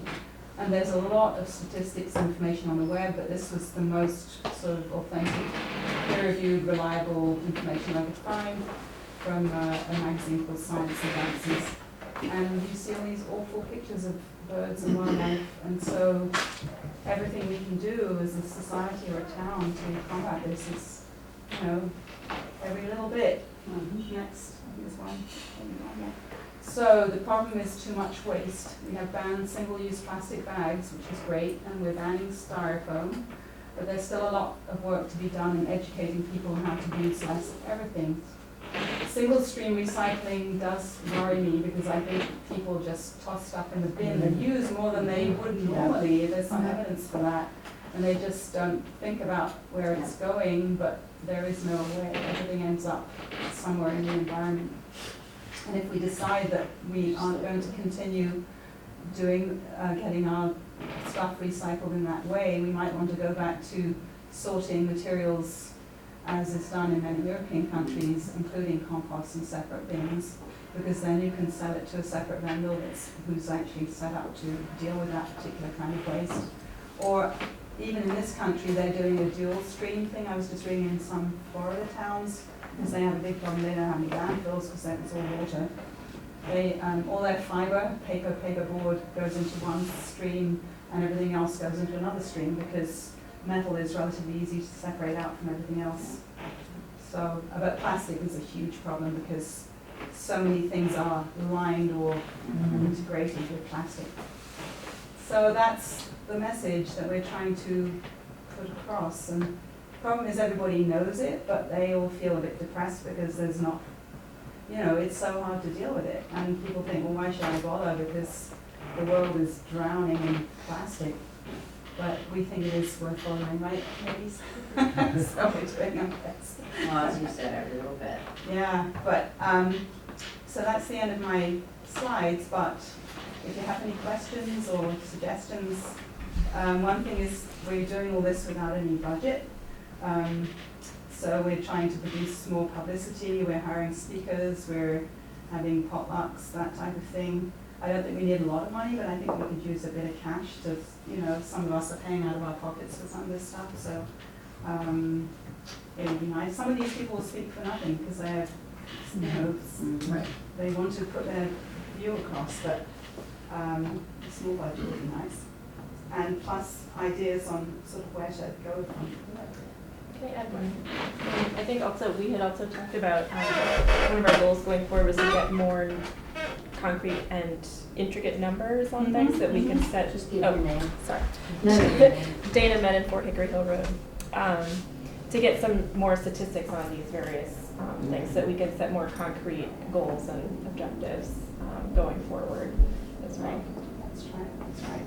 So a couple of observations, but before we do that, Greg, can you briefly update the board on where we stand with respect to the recycling contract with Waste Management, what their upcoming requirements are going to be on the town, and what how the fees are looking for next year? So, our contract with Waste Management, as Allison said, is up in '21. They have been pushing us to reopen the current contract, and we have been pushing back and saying, sorry, you got a signed contract. They were hoping to reopen, and they were looking to charge a penalty for contaminated recyclables. They were looking for 115 a ton for contaminated recycling. And we're currently paying 65 a ton for trash. So we anticipate a difficult contract negotiation process. And we want to see who else is out there. There are not a lot of players out there. But we will have to see what we can do. The other contract that is up, and Allison again mentioned this, is the incinerator contract. So that is up in this coming July. And they have given us new figures, and they're looking for roughly 22% increase in the cost of each ton of trash that they burn for us. And it is done by ton, that's the way it's measured. Correct. Okay, and on the recycling, did I understand at some point that their criteria for rejecting recycling for contaminated recycling was going to become more stringent or Yes. already? And they can do that outside of their contract negotiation schedule, right? Well, there's some debate about that. So they are trying to do that. We keep pushing back. Is that the blended value thing? Yes. Yeah. So there is something in the contract that they do benefit from, and that's when recycling was good, we were actually making a little bit of revenue from that through this blended value formula in the contract. So they would take the recyclables, sort them, they ship them out and get money for those materials. And then if there was an actual profit, we share in that profit. But the blended formula also says that if there's a cost, we pick up that cost. So that's the cost that we're seeing today. Still slightly cheaper than just throwing it away as trash, right? It's getting to the point where no, that is not the case. We are passing that mark Yeah. where it is. Is that the Yes. $74 a ton? Yes, so that's, that current, and we're paying 65, 60, and maybe 68 now a ton. And you said that we would be charged $115 per ton for contaminated recycling, is that accurate? Yes, but the contract legally doesn't allow them to do that yet. That's what they're hoping to do, and that's what they've been pushing hard to do. Essentially, it just turns into trash at the point that it's contaminated. Charged at the rate of trash. Okay.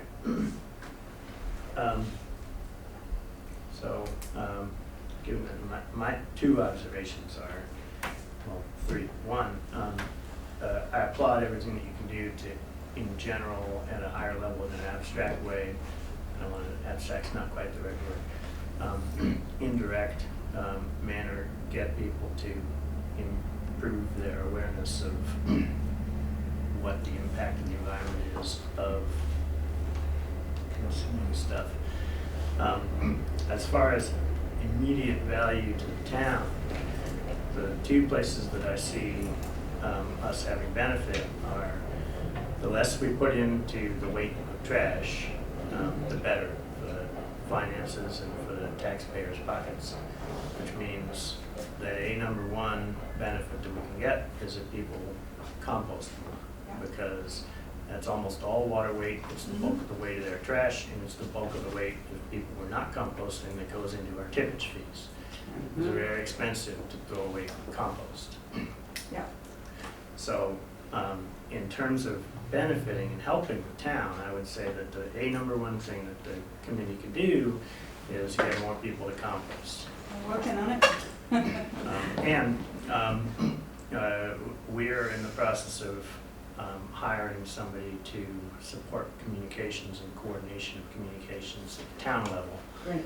So there is a resource coming online that can potentially help with this.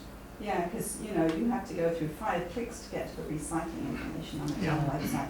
And Greg kindly did put it on the front at one point, but then it disappeared again, and I'm like, To disappear. Even then, it's still very difficult to know. It's still I mean, I hem and haw over what I put into the recycling at my own house, and I'm very particular, you know, I'm very particular about it, but I just still don't know you try and find it on the website. what things are. So the second thing is, it seems to me the degree to which we can avoid contaminated recycling would be the second big bang for the buck Yeah. in the town in the near term. And those are the two primary things that I see, compost being the topmost. The thing is, they're going to get us eventually because there's no money in it. I mean, Well, you know. Right now, that's true right now, but that is partly driven by the current economic state. So if oil prices go back up significantly, then the plastics recycling market will come back. And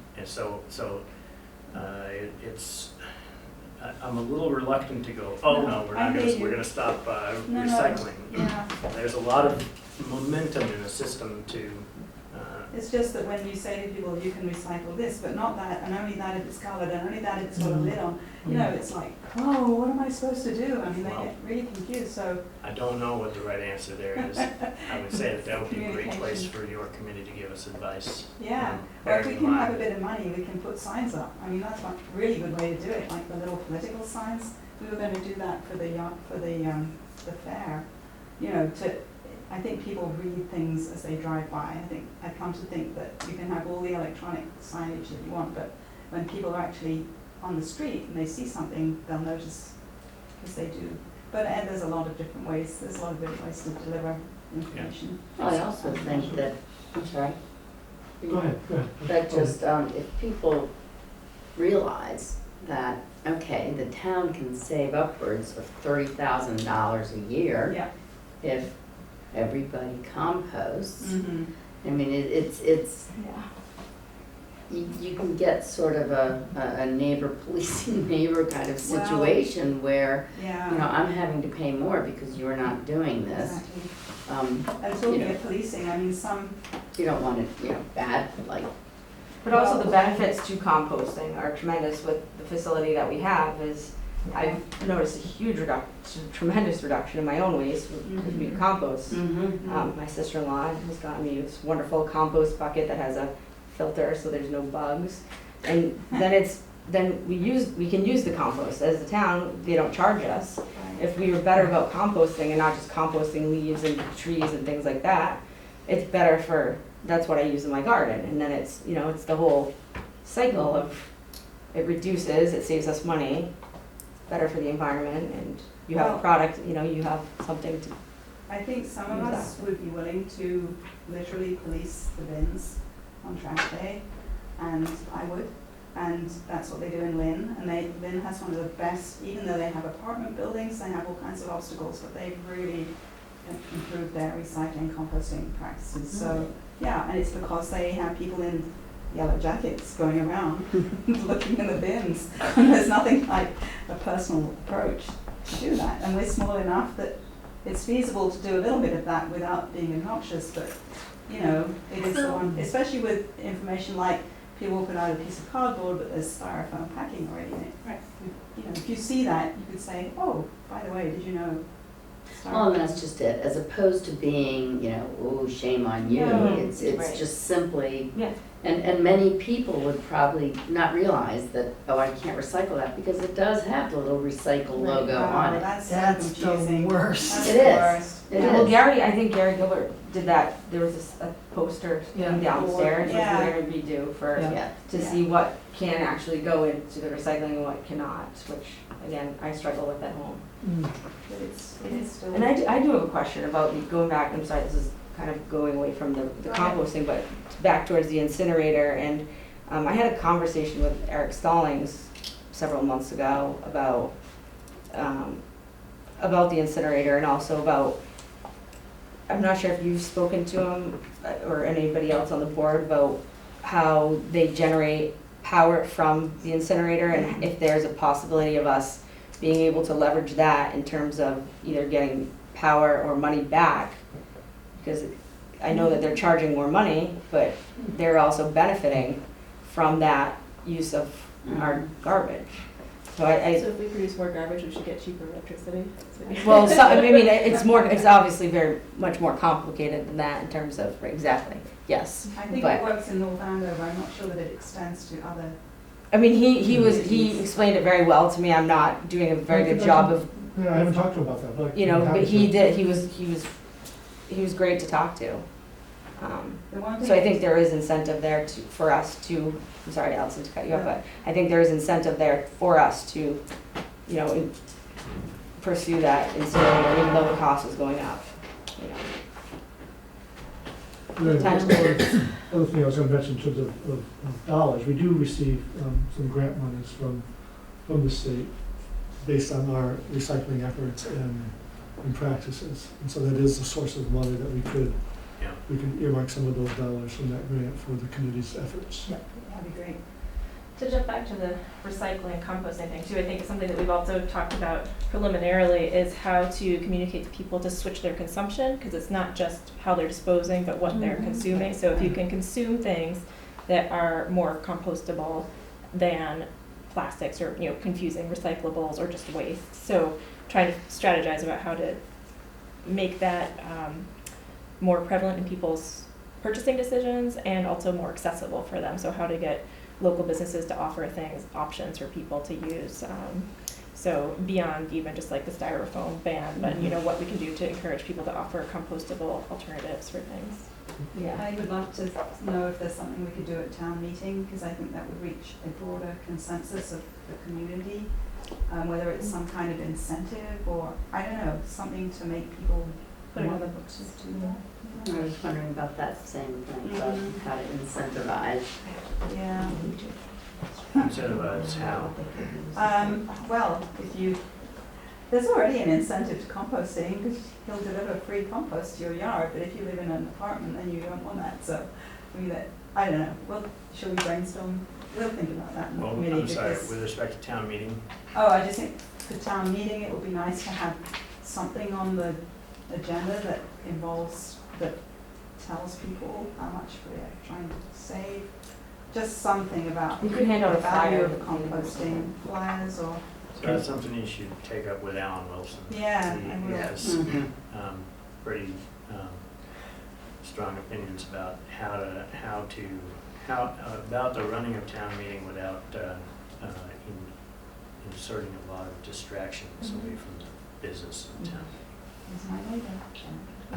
Well, it could be tied in with budgeting, you know, DPW budget and things like that, and okay, well, how do you reduce it a Well, little it's a bit? big saving, I mean, $10,000 last year that would otherwise have been spent on trash collection. It's huge. Do we currently require all takeout containers to be compostable? No. We're just getting rid of styrofoam. No, start with the new bylaw coming into Yeah, effect. Right. yeah, it will. It has to be a compostable Yep. container? Yeah. Yep. That's Yeah, right. so October 1st is the start of that. And a lot of them Okay. do, A lot because are we've already been doing around it. the Already restaurants. Yeah, a lot we're already The doing. restaurants do, Crosby's is. Crosby's is, I feel like the worst. Crosby's is the bigger lift. Yeah. So- Actually, it's on my list to talk to Crosby's. So how does that fit with clean compost? I mean, we can't compost prescription bottles anymore. You mean recycle? Excuse me, we can't recycle prescription No. bottles anymore. Right. Is this all gonna go into the green compost bin, the small wheelie that we Yes. received a couple years ago? I put You everything, mean the, yeah, it's not big enough, I mean, it's gonna have to be bigger, if that's what you're thinking, because I thought that too, because I mean, you can compost dirty pizza boxes. Yeah. Because they're paper, they just have grease on them, but that can go in the compost. Yeah. That's one of the things we need to encourage, because that's a lot of weight. I mean, almost everything that was in that Singing Beach recycle was probably compostable, a lot of it. So people just, you know, Andrew's doing his best to explain that, but it's not pill battle. there's a lot that you would be surprised that you can actually put into the compost. Pet hair, paper towels, There's a lot of things, you know, I find myself actually going out more now changing the compost than I do, you know, granted it's a smaller, but we have a lot less trash Did at we home. have Yeah. trash collection once every 2 weeks at one time? Yeah. Yes. We did. And people objected, but Yeah. maybe it's time to Yeah. try that again. There's also, I don't know if I should, especially with all the confusion around recycling, people could get very angry, but there are towns that fine for recyclables in their trash. Yeah. And they do an open bin, so that's a sticker on your bin instead of a plastic bag, so the people collecting the trash can easily see what's in there. Yeah. And I can see that being difficult until we make it very clear what can be and cannot be recycled, but you can do fines for recycling and composting, yeah. I think as it goes, The very simplest knob that we have to turn there is the price of the bags. Mm-hmm. Yeah. It's hard though, because that's one thing. The other thing that I think is I difficult. don't like that idea though, because that's a regressive idea in terms of hitting low-income families Yeah. harder than people who put out 4 or 5 bags that are half full. That's true. That's true. I actually had I spoke to the man who picks up the recycling, it's just him, I asked him a handful of questions, and he doesn't really, this was several months ago, but he doesn't really care what he picks up. Yeah, because just grab he's, it. he's They just, don't- he's they doing just his grab job, it. he's They just honoring grab the it. contract that They're we not have. they're not That's motivated You know, to. so- Well, yeah, I mean, Waste management wants us to make as many they're not mistakes as being, possible. they're not being paid to pick through the No, recycling. that's right. They're being paid to pick it up off the curb. Yeah.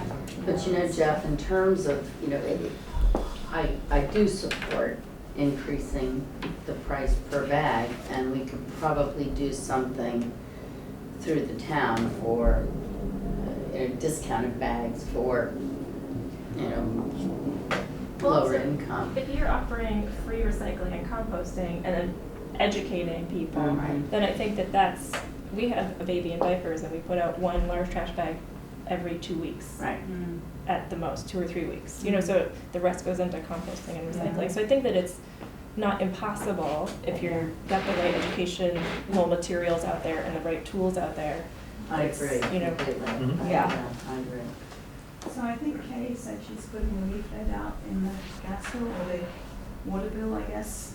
Again, a list of what can and can't be recycled. So Yeah, that's I don't know the details of that, but I that's know what supposed to be a you're good talking way, that's a good way to get the information out, because they literally get it in their water bill, which they're bound to see. But it's all about communication. I think it should go on every water bill, quite honestly, not just Yeah. every once in a while, but I think Yeah. it's something recyclable, compostable, related Yeah. needs to go in Yeah. every water bill, because it's every 3 months. And Now garbage is- related, just Yeah. the, When you get to the, even when you get to the page on the website, there's such a mishmash of different information that's been put there from different times, and some of it's contradictory. So it really is hard for people to know what they're supposed to be doing. And then their reaction is, oh, I can't deal with this, you know. exactly. Yeah. So- I think what I would like to see personally, and I'm not speaking for everybody, but is to see us use less in general as a whole, Mm. which I try to do at home, and to compost, and then from there, we're reducing that overall. Well, by charging more for a bag, it certainly makes people a lot more aware of their consumption. That's the worldwide, you know, Mm. problem there, but it's. But then they grumble and then they call. Well, there's a lot of people that pick up. You have to feel the call. I've been guilty of this too, is just going and picking up a couple handfuls of bags, sticking them with my other Crosby's groceries and not really giving it second thought. So even if it was more expensive, I don't know that I would, you know, there are a lot of people, I'm sure, that it is, you know, but. The question is how you bring it into the public eye, to the importance of it. And, you know, we've tried a lot of things, and I think the effect hopefully is cumulative. You know, we've written Right. several articles on the cricket. Right. Erica did something last week, I think, about what can and can't be recycled. So I don't know how many people read the cricket, but, you know, it's in there, and it's Yeah. on the website. So does the welcoming committee, I don't know, because then we I have know. something that could be kind of like, welcome to Manchester, we all compost, you know?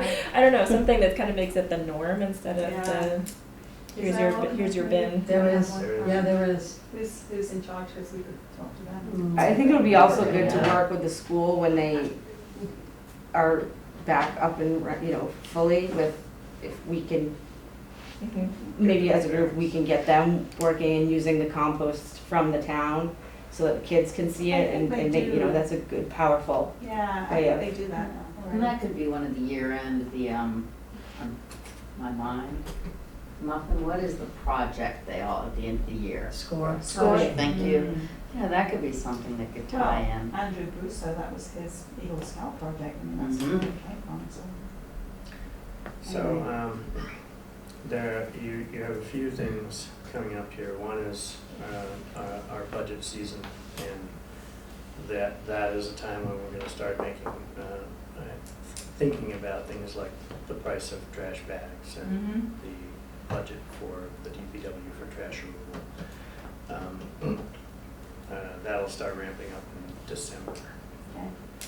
We'll be baking the budget over the next couple months past that point. So if you have any recommendations or thoughts regarding that, it should Get come them to to us you. before that. Second is our communications person when they come online. Yeah. We should have a follow-up discussion. Great. Um, When's that gonna happen, the communications? Real soon now. Oh, good. Okay. Great, keep it down in that presentation. Thank you. You like our logo? It says reduce, reuse, I can't read it now. Oh, sorry. Recycle, it's gone, never mind. It's all the things you can do. The ways you can repurpose materials. And rot is one of them too. Okay, any other questions, comments from the board? Thank you, that was a Thank you lot for of the work. presentation. Well, thank you. So thank you all. I Yeah. suggest you go Great to team. Sea-Rock. What? I suggest you go to Sea-Rock as one of the biggest. Property. Yeah, properties. and let them know, because I live on Sea-Rock is a very large real estate holding, and they have a lot of apartments. I live on a street, and there are many apartments at the end of our street that are not composting at all. But if Sea Rock actually, if you had that discussion with them, they're very progressive and they have lots and lots of Where units. is that? I don't know. It's right up here Oh, on, okay. Or is it the Wendover thing? well, no, That's, you can find their offices. What's Sue's last name? I know, I'm Works just, at- Quidor. Yeah, Quidor and but you can see Sea Rock, the phone number. And who owns it? I can't remember. They're around all the time. Yeah. Thank you. Okay. But they have lots and lots and lots and lots of apartments Yeah. right down here in the village. Yeah. They're everywhere. Okay. And they're not composting. And Allison, if you have any trouble, let me know, because I can just, I certainly will. get that I mean, number it's a very quick easily hit, for you. Yeah, no, And the absolutely, welcoming committee, And Allison, people is that- on the town Oh, website. good. Okay. And there are They other, had big. There's a list of all the members, Okay. so there may even be somebody on there, Yeah. Greg and I cut our clam tops in half. Yeah. And then you can recycle them? Yes, because it's the 'Cause same if you thing cut as a them, you can- plastic bottle. You just That's you right. cut the top That's off. Yeah. Greg and I were having this discussion. I go, Yeah. what, a clam top, what the hell is it? Well, you find out what it is, and then you go and you just cut it, Yeah, the it's top the off. same It's thing, the same exactly. thing. As long as it's It clean. takes As 2 long as it's seconds. clean. Yeah. Yep. 2 seconds. Well, they just changed that, right? That as No, long as it's clean good. now, It's, you're it's fine. good now. Yeah. It was bad and then it was good. You and don't then have it's a clean not shell? good. No. No, a clam top container is the You mean plastic clam container shell. like the Clam shell. strawberry Clam shell. clam shell. shell. All right. Shell. Well, but that's, Sorry. Thank We you. gotta move on. Okay. so clam shell. Thank you is that very what it much. is? Thank you, Oh, all right. Thank you. Scrap mine. Yes, thank you. So if you can send that. All right. Oh, great.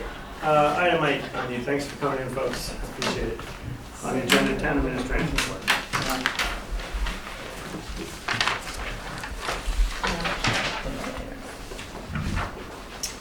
Okay, mentioned the couple of study committees underway, the committee that's looking at possibility of a harbor master / maritime facility, either at Reed or in Masco Park. They've had a couple of meetings now, there's a consultant on board, and they'll be generating their recommendations in the next couple of months.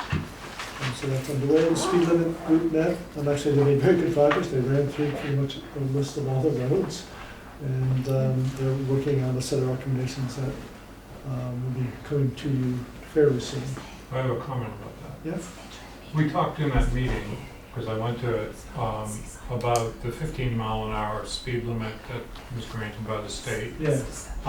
within the very center core of the village. Right. I've been back and forth and back and forth and back and forth and back and forth. There's not one 15-mile-an-hour sign there used to be. They've all been removed and they've been replaced with 20-mile-an-hour signs. Is there a reason for that? I don't think people were aware of that 15-mile-an-hour regulatory limit. So when There were 15-mile-an-hour signs that were up in the village Right. as you came in from the beach. And I don't know if there was one coming from right, so when the board voted that the 20 mile muffin an end hour, of. right, but when the board voted the 20-mile radius from the train station, that piece of information wasn't brought to the attention of, I wasn't aware of it, and I don't know who else was. And it's quite possible that the DPW thought that the 20-mile-an-hour safety zone overrode the existing. Because that was brought up in that meeting, Right. that's Yeah. something that should stay in place. Yes, absolutely. So maybe they So can that would be part find of the signs that they recommendations took coming down. back to.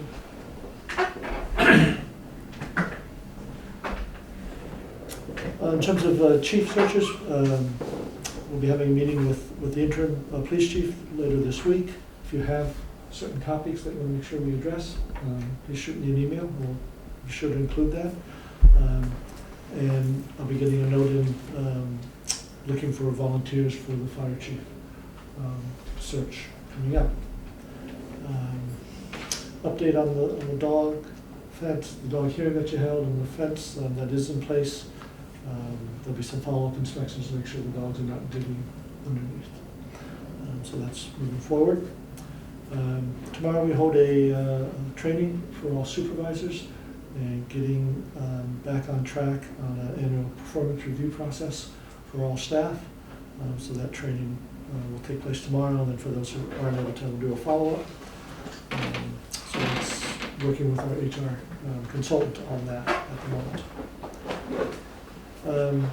Mill Street residents are still concerned about their speed issues. DPW will be making some improvements over the next couple 3 weeks. And I've asked the residents to come with more specific recommendations, and we'll have DPW respond to those and have a discussion on that at one of your meetings in October. Is the police department involved in those conversations? Yeah. Yes. So some of the actual traffic studies, monitoring, has not shown a lot of speeding. But obviously it's that one car that's flying by that grabs the attention. Yeah. But the majority of cars are actually doing pretty well. But it's not the majority, that's the problem, it's the minority. Yeah. I mentioned the meeting coming up for the HR sharing possibility, and have someone who has expressed interest in that communication position, so that's getting underway. And then Eli just asked me to put together a list of sort of the big issues that are before us and give you a sense of the timeline for those. I have to finish that up in the next day or two. I have that for you.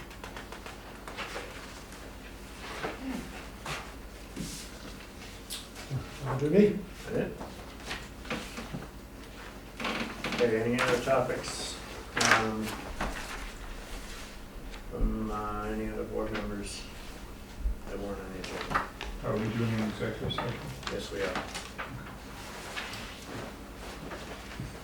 All right. I will take a motion for the board to move into executive session, not to return to open session per Massachusetts General Law, Chapter 30A, Section 21, Paragraph A, subsection 6. To consider the purchase, exchange, lease, or value of real estate as the chair declares that an open meeting may have a detrimental effect on the negotiating position of the public body, and the chair so declares. So moved. Second. Roll call vote, Ms. Jakes. Yes. Mr. Bowling, yes. Ms. Driscoll. Yes. Mr. Bob McCurney. Yes. Thank you, folks.